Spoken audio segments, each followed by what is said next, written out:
আমরা আবার ফিরে এসেছি ই-লার্নিংয়ে। আজকে আমার বিষয় রেখা, রেখাংশ, রশ্মি ও বিন্দু বিষয়ক বিস্তৃত ধারণা। এটি ক্লাস 6-এর একটি চ্যাপ্টার। আজকে আমরা এই সমস্ত বিষয় বিস্তারিতভাবে জানব। এটা তোমরা ক্লাস 6-এর 148 পেজে পেয়ে যাবে। তোমরা নিচু ক্লাসে রেখা, রেখাংশ, রশ্মি বা বিন্দু বিষয়ক অনেক কিছু জেনেছ, সেটাকেই আমরা এবার একটু ঝালিয়ে দেব। বিন্দু কি না, জ্যামিতিতে সবচেয়ে ক্ষুদ্রতম বস্তু হচ্ছে বিন্দু। বিন্দু দিয়ে সরলরেখা তৈরি হয়, রেখা তৈরি হয়, রেখাংশ তৈরি হয়। জ্যামিতিতে যাবতীয় যা কিছু সব বিন্দু দিয়ে তৈরি হয়। এবার আমরা আসবো রেখা। রেখা দুই প্রকার, এটা তোমরা জানো। সরল রেখা মানে একটা বিন্দু থেকে নির্গত হওয়ার পর যদি কোনো রেখা একদম স্ট্রেট যায়, মানে তার অভিমুখের পরিবর্তন না হয়, তখন তাকে আমরা বলি সরলরেখা। যেমন এইটা এবি একটা সরলরেখা, কারণ এটা অভিমুখের পরিবর্তন করে, এটা স্ট্রেট গেছে, এটা এদিকে গেছে। আর হচ্ছে বক্ররেখা। এটা কি হয় না, একটা বিন্দু থেকে উৎপন্ন হয়ে আরেকটা বিন্দুতে যাওয়ার সময় এটা বারবার অভিমুখ পরিবর্তন করে। যেমন এরকম একটা রেখা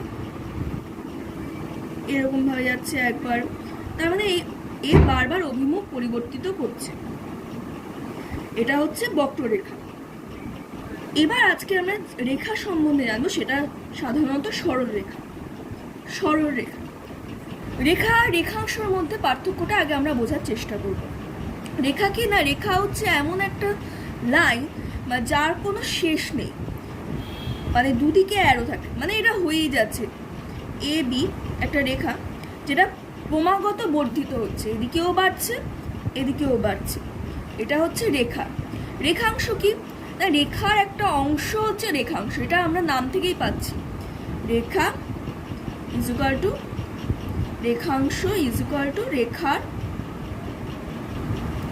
অংশ। তার মানে এবি হচ্ছে একটা রেখা, এর অংশ, মানে ধরে নাও এক্স ওয়াই। এই এক্স ওয়াই হচ্ছে একটা রেখাংশ যার নির্দিষ্ট মান রয়েছে। রেখার কিন্তু নির্দিষ্ট মান নেই, সেটা যত দূর ইচ্ছা বর্ধিত হতে পারে, কিন্তু রেখাংশ একটি নির্দিষ্ট মান আছে। যেমন এখানে এক্স ওয়াই এর মান ধরি 6 সেন্টিমিটার, এরকম যে কোনো হতে পারে। এটাই হচ্ছে মেন রেখা এবং রেখাংশের মধ্যে পার্থক্য। রেখার অংশ হচ্ছে রেখাংশ, এবং রেখা ক্রমাগত বর্ধিত হয়, তাই জন্য ওর নির্দিষ্ট কোনো মান বা ভ্যালু নেই। রেখাংশর নির্দিষ্ট মান ও ভ্যালু আছে, ও এটি দুটি বিন্দুর মধ্যে সীমাবদ্ধ, যেমন এখানে এক্স ওয়াই এর মধ্যে সীমাবদ্ধ। রশ্মি, রশ্মি কি না, একটি বিন্দু থেকে উৎপত্তি হয়ে একদিকে ক্রমাগত বর্ধিত হচ্ছে, সেটা হচ্ছে রশ্মি। তাহলে আমরা কি বললাম, যে রেখাংশ হচ্ছে দুদিকে বর্ধিত হচ্ছে, রশ্মি কিন্তু একদিকে বর্ধিত হচ্ছে, একদিকে স্টিক আছে। হলো, তাহলে আমরা রেখা, রেখাংশ আর রশ্মিটার বিষয়ে আমরা বুঝতে পারলাম। এবার আমরা জানবো আরেকটা জিনিস, যেটা এই চ্যাপ্টারের অন্যতম গুরুত্ব জিনিস, যে আমরা শুনেছিলাম সমান্তরাল রেখা। সমান্তরাল রেখা হচ্ছে দুটো রেখা, ধরি এটা হচ্ছে এবি আর পি কিউ, যদি পরস্পরের সাথে সবসময় সমান দূরত্ব বজায় রেখে চলে, তাকে বলা হয় সমান্তরাল রেখা। যেমন রেল লাইন। রেল লাইন কি না, রেল লাইন এইভাবে যাচ্ছে, মাঝখানে এরকম দাগ, এটা হচ্ছে সমান্তরাল। মানে এবি আর পি কিউ কখনোই পরস্পরের সাথে মিলে যাবে না, এটা চলতেই থাকবে চলতেই থাকবে, কখনো এটা এইভাবে মিলবে না। হলো, আর একটা আমরা পড়বো পরস্পর ছেদি রেখা। এটা হচ্ছে সমান্তরাল রেখার একদম অপোজিট। ধরো একটা লাইন যদি এরকম ভাবে যাচ্ছে এবি, আরেকটা লাইন আমি অ্যারোগুলো দিয়ে দিচ্ছি, ধরো এলো পি কিউ। এই পি কিউ যদি আরো বর্ধিত হয়, তাহলে কিন্তু সে এবিকে ছেদ করবে। এই ধরনের রেখাগুলো যারা পরস্পরের মধ্যে সমান দূরত্ব বজায় রাখে না, পরস্পরকে ছেদ করে তাদের বলা হয় পরস্পরছেদী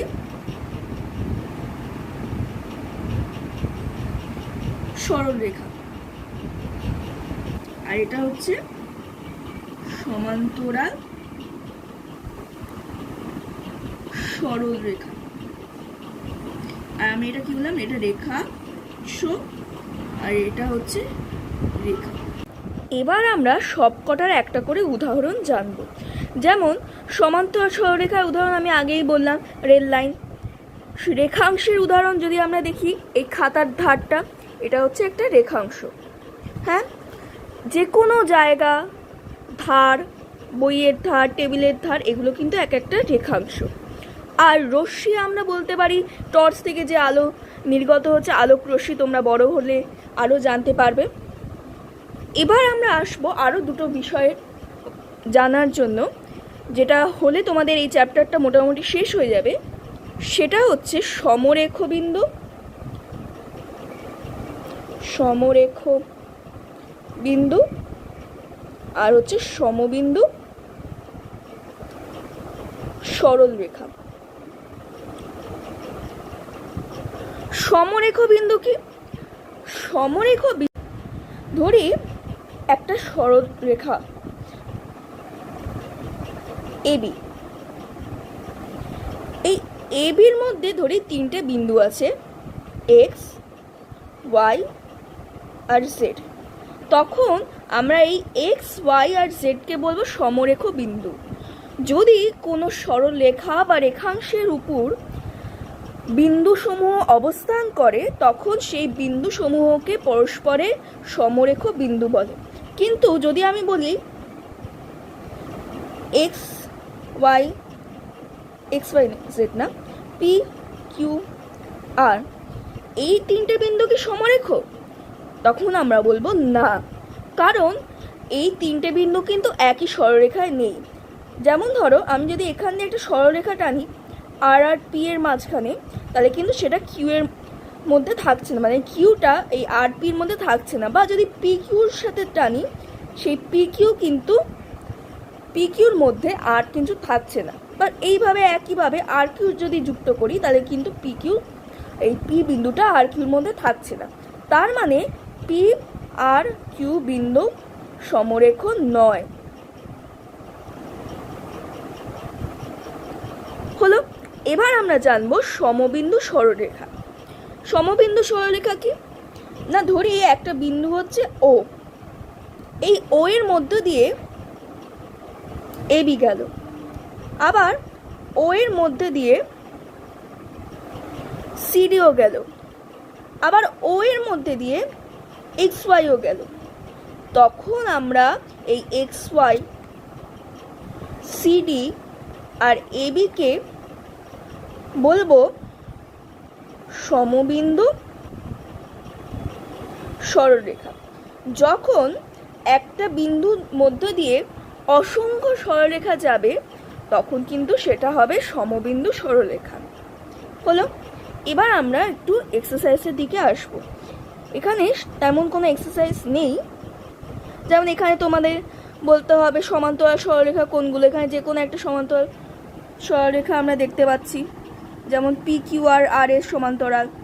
কিন্তু কখনোই এই এম এন আর জি এইচ কিন্তু সমান্তরাল হবে না, কারণ তোমরা ভালো করে দেখো, এই N M R H G যদি বর্ধিত করা হয়, তাহলে কিন্তু এরা একসাথে পরস্পরকে ছেদ করবে। আর আমি কি বলেছি যে সমান্তরাল সরলরেখা কোনো ছেদ করে না, তাহলে এম এন আর জি এইচ কিন্তু সমান্তরাল সরলরেখা নয়। হলো। এখানে আরও কিছু শর্ট কোয়েশ্চেন আছে। ছেদ বিন্দু, আচ্ছা আরেকটা যেটা জিনিস আছে, ছেদ বিন্দু। ছেদ বিন্দু বিষয়ে যদি আমি বলি, ধরো দুটো রেখা যে বিন্দুতে ছেদ করে তাকেই বলা হয় ছেদ বিন্দু। যেমন এখানে এবি আর সিডি ধরো পি বিন্দুতে ছেদ করলো, তাহলে পিটা হচ্ছে ছেদ বিন্দু। এবার দুটো রেখা যখন পরস্পরকে ছেদ করে, তখন কোণ উৎপন্ন হয়। আমরা এটা পড়েছি। ধরি এবি আর সিডি পরস্পরকে ছেদ করেছে, তার ফলে এই এখানে একটা এ বি ডি কোণ উৎপন্ন হয়েছে। আবার এখানেও একটা কোণ উৎপন্ন হয়েছে, আবার এখানেও একটা কোণ উৎপন্ন হয়েছে, এখানেও একটা কোণ উৎপন্ন হয়েছে, তাই তো? তখন আমরা যদি আবার একটা ট্রায়াঙ্গেল যদি আঁকি এ বি সি, এটা এ বি আর এসিও পরস্পরকে এ বিন্দুতে ছেদ করেছে, এটাকে আমরা তখন বলবো কৌণিক বিন্দু, ছেদ বিন্দু এবং ত্রিভুজের ক্ষেত্রে শীর্ষবিন্দু। ত্রিভুজ কেন, যে কোনো চতুর্ভুজ বা বহুভুজাকৃতির ক্ষেত্রে আমরা এটাকে বলবো শীর্ষবিন্দু।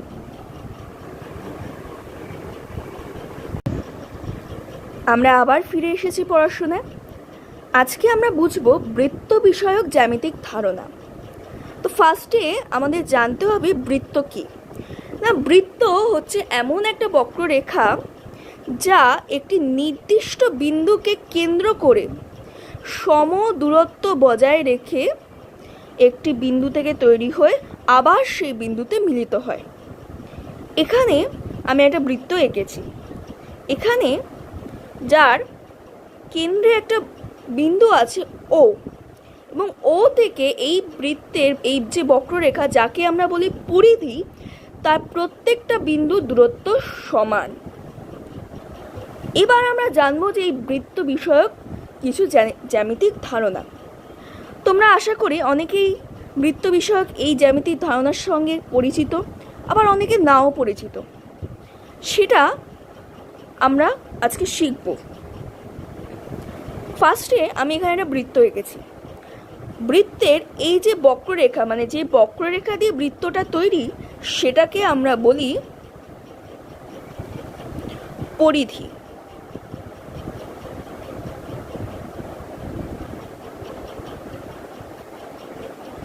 যে ভেতরে মানে অভ্যন্তরে, মানে বৃত্তটা যে সামতলিক ক্ষেত্র গঠন করেছে তার ভেতরে যে বিন্দুটা আছে ও, সেই ও থেকে যে বাইরে যে কটা বিন্দু আছে তার দূরত্ব কিন্তু ইকুয়াল। সেই ওটাকে আমরা বলি, ওকে বলা হয় কেন্দ্র।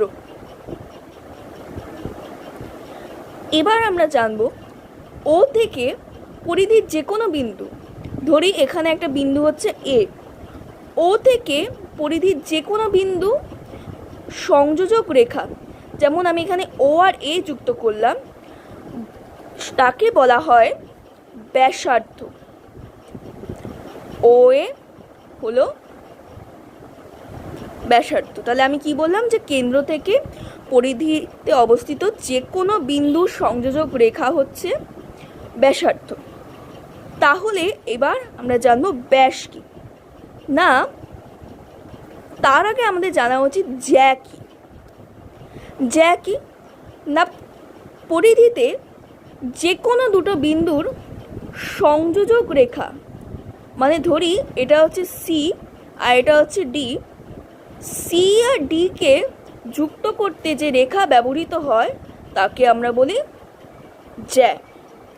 এই জ্যা যখন কেন্দ্রগামী হয়, মানে কেন্দ্রের মধ্য দিয়ে যে জ্যা বিস্তৃত হয়, ধরি এটা হচ্ছে এক্স, এটা হচ্ছে ওয়াই, তখন সেটা হচ্ছে ব্যাসার্ধ। তাহলে আমি কি বললাম, সিডি হলো জ্যা, এক্স ওয়াই হলো ব্যাস, এক্স ওয়াই হচ্ছে ব্যাস। তার মানে পরিধিতে যে কোনো দুটো বিন্দু, আমি এখানে এরকম একটা জ্যা এঁকেছি, আর একটা জ্যা এরকমও হতে পারে পি কিউ, যে কোনো দুটো বিন্দু যুক্ত করলে যে রেখা আমরা পাবো সেটা হচ্ছে জ্যা। আর এই জ্যা যখন কেন্দ্রগামী হয় তখন আমরা তাকে বলি ব্যাস। আচ্ছা, তোমরা একটা জিনিস দেখে বলো তো, যে এই ব্যাস আসলে কি, এই যে ব্যাসার্ধ, এই ব্যাসার্ধর সাথে আবার এটাকে বর্ধিত করে পাওয়া যাচ্ছে না? তার মানে এর থেকে আমরা যে সম্পর্কটা পেতে পারি সেটা হচ্ছে ব্যাস is equals to twice of ব্যাসার্ধ। মানে ধরি ও আর এ যুক্ত আছে, এটাকে যদি আমরা এখানে বর্ধিত করে দিই তাহলে এইটা সমান, কারণ কি আমরা পড়েছি যে কেন্দ্র থেকে বৃত্তের পরিধির যে কোনো পরিধির যে কোনো বিন্দুর দূরত্ব সমান। তাই ও এটাকে যদি আমি এদিকে বর্ধিত করি, করে এখানে যদি বি বিন্দুতে ছেদ করে, তাহলে ও এ আর ও বি সমান। আবার এ বি হচ্ছে একটা জ্যা, তার মানে কি A B is equal to O A plus O B, আর ও এ আর ও বি ইকুয়াল, তার মানে হচ্ছে টোয়াইস ও এ, তার মানে ব্যাস ইজ ইকুয়াল টু টোয়াইস ব্যাসার্ধ। তাহলে আমরা কি কি জানলাম? আমরা পরিধি জানলাম, আমরা জ্যা জানলাম, আমরা ব্যাসার্ধ জানলাম, আমরা ব্যাস জানলাম। এবার আসবো আমরা আরেকটা বিষয়। ধরি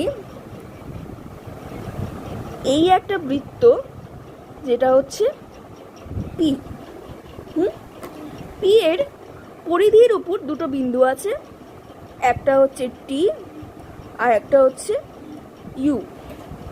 এবার এই টি ইউ বা এই টি ইউ, ধরি এটা হচ্ছে এক্স আর এটা হচ্ছে ওয়াই, সেই টি এক্স ইউ, এই টি এক্স ইউকে আমরা বলবো চাপ।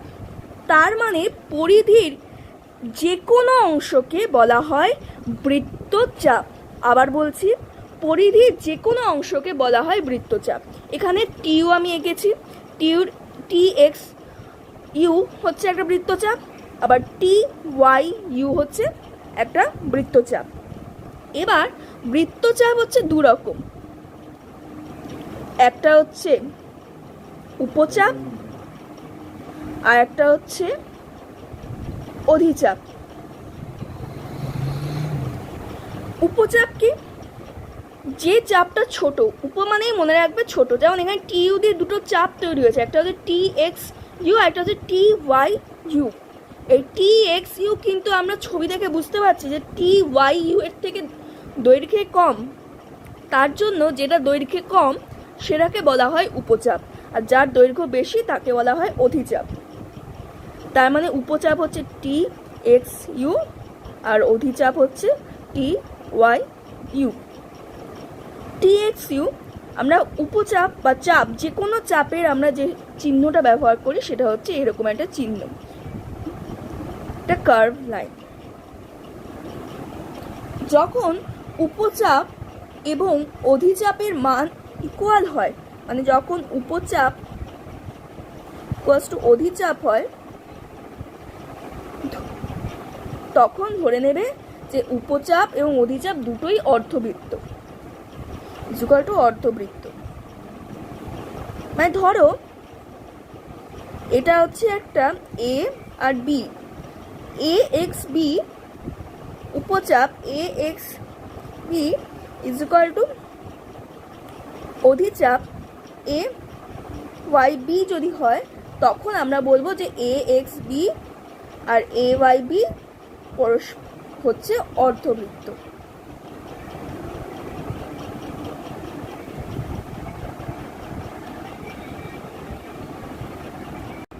এছাড়া যদি তোমরা অর্ধবৃত্ত বার করতে চাও, কিচ্ছু না, যে কোনো একটা ব্যাস এঁকে দেবে। ব্যাসের এটা একটা অর্ধবৃত্ত হবে, এটা আরেকটা অর্ধবৃত্ত হবে। মানে বৃত্তের ব্যাস বৃত্তটিকে দুটি অর্ধবৃত্তে বিভক্ত করে। আর একটা যেটা এই চ্যাপ্টারের শেষ জিনিস, সেটা হচ্ছে বৃত্তকলা। এই আরেকটা বৃত্ত ধরি, এটা হচ্ছে ও। বৃত্তের যে কোনো একটা চাপ, ধরি এ বি সি, এবিসি উপচাপ, এর সাথে যে চাপ বিন্দু, মানে এখানে এ বিন্দু আর বি বিন্দুকে এই ও এ আর ও বি ব্যাসার্ধ দিয়ে যুক্ত করলাম, তার ফলে এখানে একটা পিৎজা শেপের একটা অংশ তৈরি হলো না? এই এ বি একটা চাপ, এর ও এ আর ও বিটাকে যুক্ত করলাম, মানে ও এ হচ্ছে একটা ব্যাসার্ধ আর ও বি হচ্ছে একটা ব্যাসার্ধ। এই যে জিনিসটা তৈরি হলো, এটাকে বলা হয় বৃত্তকলা। সেক্ষেত্রে আমি আর একটা জিনিস বলবো, প্রত্যেকটা অর্ধবৃত্ত কিন্তু একটা বৃত্তকলা। বৃত্তকলা কি? একটা চাপ এবং সেই চাপ সংলগ্ন বিন্দু সংযোগ বিন্দুর সাথে যদি কেন্দ্রের যোগ করা হয় তাহলে যে রেখা পাওয়া যায় তাকে বলা হয় বৃত্তকলা। এবার আমরা একটু এক্সারসাইজের দিকে আসবো। কোশ্চেন দেখি 2.0-র মধ্যে যেগুলো আমি খুব ইম্পর্টেন্ট সেগুলো হচ্ছে এই কোশ্চেনগুলো। এগুলো তোমরা একবার জ্যামিতি খাতায় করে রাখবে। আমি আপাতত এগুলো কয়েকটা আলোচনা করে দিচ্ছি। বৃত্তের সব ব্যাসই জ্যা। আমরা বললাম না যে বৃত্তের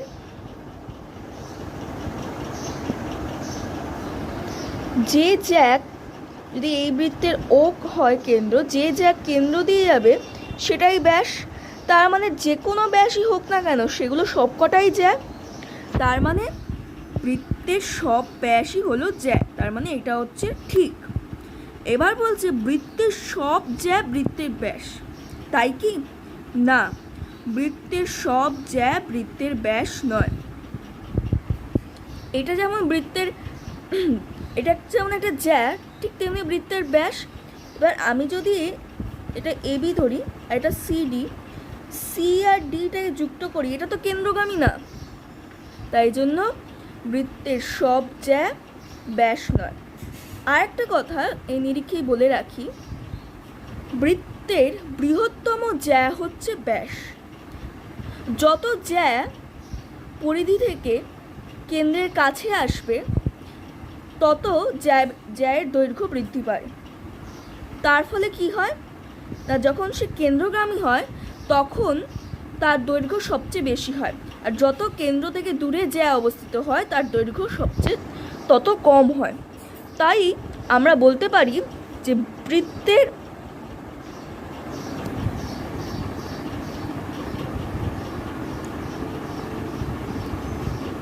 বৃহত্তম জ্যা হচ্ছে ব্যাস।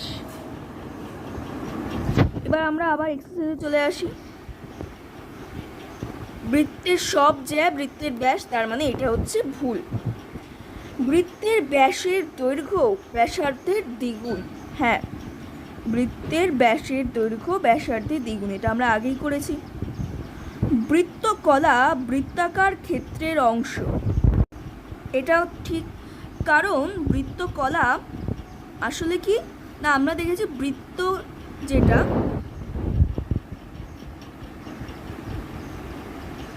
বৃত্তের কেন্দ্র আর কেন্দ্রর সাথে চাপ, যে কোনো দুটো চাপ বিন্দু যুক্ত হয়ে বৃত্তকলা বা বৃত্তাংশ তৈরি হয়।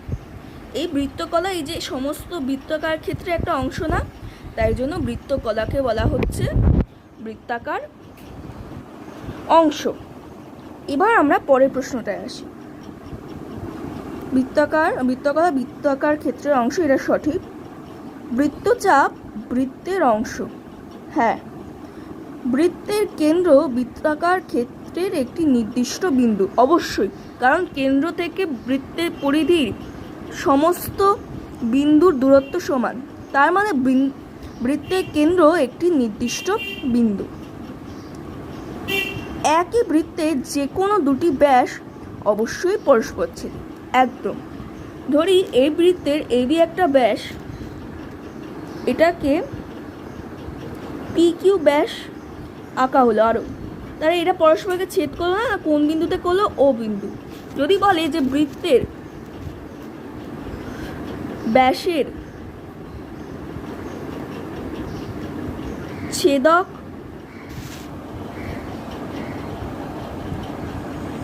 বিন্দুটি কি? ছেদক বিন্দু মানে যেখানে ব্যাসগুলো ছেদ করছে, পরস্পরকে ছেদ করছে, ছেদক বিন্দু হচ্ছে কেন্দ্র।